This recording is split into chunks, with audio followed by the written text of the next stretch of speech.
Hello friends, स्वागत है हमारे अपने यूट्यूब चैनल ईगर क्लासेस पे। तो फ्रेंड्स, आज हम आरपीएफ कांस्टेबल का सेट 12 कवर करेंगे। ठीक है, सेट 12 कवर करेंगे। सेट 1 से लेकर 11 तक का कवर कर लिया गया है और उसका प्ले लिस्ट भी बना दिया गया है। अगर आप लोग नहीं देखे हैं तो उसका लिंक डिस्क्रिप्शन बॉक्स में दे दिया गया है, जाकर देख लीजिएगा। ठीक है, प्रत्येक सेट में 25 क्वेश्चन उठाए हैं, जो कि प्रीवियस ईयर क्वेश्चन है, जो कि 2018 और 19 में पूछा हुआ है। ठीक है, तो चलिए वीडियो को शुरू करते हैं। वीडियो को अंत तक बात कीजिएगा। तो चलिए वीडियो को शुरू करते हैं। तो फर्स्ट क्वेश्चन हमारा क्या करा, फर्स्ट क्वेश्चन की ओर चलते हैं। फर्स्ट क्वेश्चन करा, पंचायती राज किस सिद्धांत पर आधारित है? पंचायती राज किस सिद्धांत पर आधारित है? तो बताइएगा। आप लोग लाइव चैट सेक्शन में जवाब देते रहिएगा। तो बताइएगा इसका राइट आंसर क्या होगा।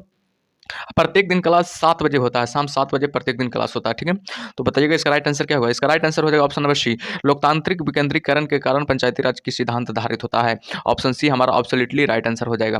और एग्जाम में पूछा जाए कि राज्य सरकार को ग्राम सभा के गठन करने का निर्देश किस अनुच्छेद के तहत दिया जाता है? तो बताइएगा अनुच्छेद 40 के तहत राज्य सरकार को ग्राम सभा के गठन करने का निर्देश दिया जाता है। ठीक है, और एग्जाम में पूछा जाए कि पंचायती राज व्यवस्था की शुरुआत कब हुआ था? तो लगाइएगा 2 अक्टूबर 1959 को पंचायती राज व्यवस्था का शुरुआत हुआ था। और किसने किया था? तो पंडित जवाहरलाल नेहरू ने किया था। कहाँ किया था? राजस्थान में शुरू किया था। ठीक है, नेक्स्ट क्वेश्चन की ओर चलते हैं। नेक्स्ट क्वेश्चन क्या कह रहा है? क्वेश्चन नंबर नेक्स्ट कह रहा है कि मनुस्मृति क्या है? एक क्या है? मनुस्मृति एक क्या है? तो बताइएगा मनुस्मृति एक क्या है। तो इसका राइट आंसर हो जाएगा मनुस्मृति एक कानून की पुस्तक है। ठीक है, मनुस्मृति एक कानून की पुस्तक है। ऑप्शन बी हमारा ऑब्सोल्युटली राइट आंसर हो जाएगा। और अगर इसका पीडीएफ लेना चाहते हैं तो हमारा टेलीग्राम ग्रुप ज्वाइन कर लीजिएगा, अगर क्लासेस 7250 के नाम से चलता है। ठीक है, चलिए नेक्स्ट क्वेश्चन क्यों चलते हैं। क्वेश्चन नंबर 3 क्या कर रहा है? क्वेश्चन नंबर 3 कह रहा है कि कॉफी का सबसे बड़ा उत्पादक राज्य कौन सा है? कॉफी का सबसे बड़ा उत्पादक राज्य कौन सा है? तो बताइएगा इसका राइट आंसर क्या होगा। इसका राइट आंसर हो जाएगा option number B, Karnataka coffee का सबसे बड़ा उत्पादक राज्य है। ऑप्शन बी हमारा एब्सोल्युटली राइट आंसर हो जाएगा। और पूछा जाएगा कि कॉफी सर्वाधिक कौन सा देश में सर्वाधिक उत्पादन किया जाता है और निर्यातक है? तो बताइएगा ब्राजील में। ठीक है, ब्राजील में सबसे अधिक उत्पादन किया जाता है और निर्यात भी किया जाता है। ठीक है, नेक्स्ट क्वेश्चन को चलते हैं। क्वेश्चन नंबर 4 क्या करें? क्वेश्चन नंबर 4 कह रहा है कि निम्नलिखित में से खरीफ फसल कौन सी है? निम्नलिखित में से खरीफ फसल कौन सी है? तो बताइएगा इसका राइट आंसर क्या होगा। निम्नलिखित में से कौन सा एक खरीफ फसल है? तो इसका राइट आंसर होगा चावल एक खरीफ फसल है, जो कि मई जून में बोई जाती है और सितंबर अक्टूबर में काटी जाती है। याद रखिएगा, मई मई मई जून में बोई जाती है और सितंबर अक्टूबर में काटी जाती है। ये सब कौन सी फसल है? ये सब रबी फसल है। ये सब रबी फसल है। गेहूँ, जौ, सरसों रबी फसल है। ठीक है, नेक्स्ट क्वेश्चन की ओर चलते हैं। क्वेश्चन नंबर 5 क्या कर रहा है? क्वेश्चन नंबर 5 कह रहा है कि भारत की पश्चिमी तट का उत्तरी भाग जाना जाता है। भारत की पश्चिमी तट का उत्तरी भाग जाना जाता है, किससे जाना जाता है? तो बताइएगा इसका राइट आंसर क्या होगा। इसका राइट आंसर हो जाएगा ऑप्शन नंबर डी, कोंकण तट के नाम से जाना जाता है। एग्जाम में पूछा जाएगा भारत की पश्चिमी तट का उत्तरी भाग जाना जाता है, किसके नाम से जाना जाता है? तो कोंकण तट के नाम से जाना जाता है। ऑप्शन डी हमारा एब्सोल्युटली राइट आंसर है। यहाँ पर तट होगा। ठीक है, तट होगा यहाँ पर। कोरोमंडल तट किसकी तट से से जाना जाता है? पूर्वी तट से। ठीक है, पूर्वी तट से कोरोमंडल तट जाना जाता है। ठीक है, नेक्स्ट क्वेश्चन को चलते हैं। क्वेश्चन नंबर 6 क्या करा? क्वेश्चन नंबर 6 कह रहा है कि झाड़ी का एक उदाहरण है। झाड़ी का एक उदाहरण है। झाड़ी का एक उदाहरण क्या है? इसका राइट आंसर गुलाब का फूल है, जो कि झाड़ी का एक उदाहरण है। गुलाब का पौधा एक कटीला पौधा होता है। ठीक है, इसी कारण इसको झाड़ी का उदाहरण में दिया गया है। ऑप्शन सी हमारा एब्सोल्युटली राइट आंसर हो जाएगा।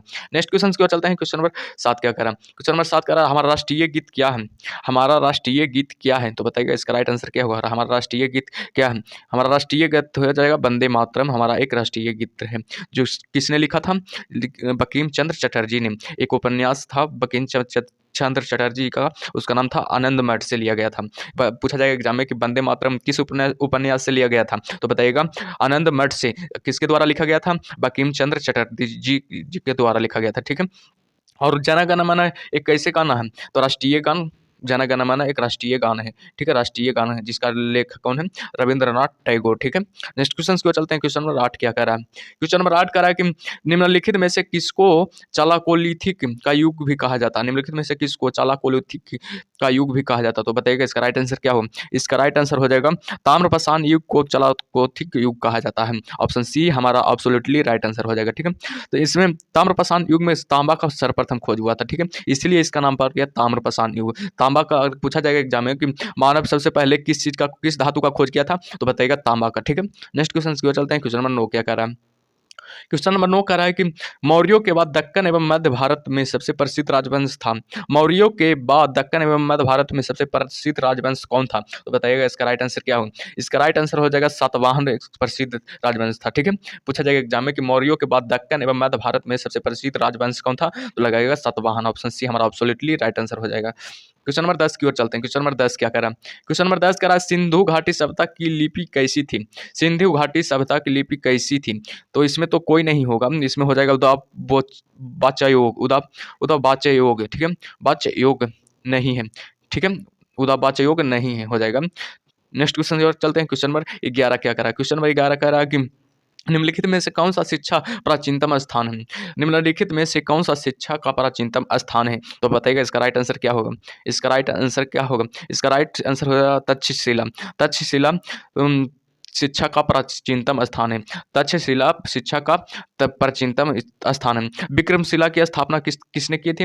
धर्मपाल ने। ये पूछा जाएगा एग्जाम में कि विक्रमशिला की स्थापना किसने की थी? धर्मपाल लगाइएगा। ठीक है, नेक्स्ट क्वेश्चन की ओर चलते हैं। क्वेश्चन नंबर 12 क्या कह रहा है? क्वेश्चन नंबर 12 कह रहा है काजू का सबसे बड़ा उत्पादक राज्य कौन सा है? काजू का सबसे बड़ा उत्पादक राज्य कौन सा है? तो बताइएगा इसका राइट आंसर क्या होगा कि काजू का सबसे बड़ा उत्पादक राज्य महाराष्ट्र होगा। ठीक है, ऑप्शन ए हमारा एब्सोल्युटली राइट आंसर हो जाएगा। और कर्नाटक किस चीज़ के लिए है? कॉफी के लिए है। कॉफी के लिए कर्नाटक है। नेक्स्ट क्वेश्चन की ओर चलते हैं। क्वेश्चन नंबर 13 क्या कह रहा है? क्वेश्चन नंबर 13 कह रहा है कि राज्यों को सहायता अनुदान राजस्व अनुशंसित होता है। राज्यों को सहायता अनुदान अनुदान राजस्व अनुशंसित होता है। तो बताइएगा इसका राइट आंसर क्या होगा। इसका राइट आंसर हो जाएगा वित्त आयोग द्वारा राज्यों को सहायता अनुदान राजस्व अनुशंसित होता है। ऑप्शन सी हमारा एब्सोल्युटली राइट आंसर हो जाएगा। नेक्स्ट क्वेश्चन की ओर चलते हैं। क्वेश्चन नंबर 14 क्या कह रहा है? क्वेश्चन नंबर 14 कह रहा है शरीर में हीमोग्लोबिन का कार्य करता है। शरीर में हीमोग्लोबिन कार्य करता है, किसके लिए कार्य करता है? ऑक्सीजन का परिवहन करना। और हीमोग्लोबिन का क्या काम रहता है? ऑक्सीजन का परिवहन करना। ऑप्शन ए हमारा एब्सोल्युटली राइट आंसर हो जाएगा। ठीक है, रक्त का लाल होना किसके कारण होता है? रक्त का लाल होना किसके कारण होता है? तो बताइएगा हीमोग्लोबिन के कारण रक्त लाल होता है। हीमोग्लोबिन के कारण रक्त लाल होता है।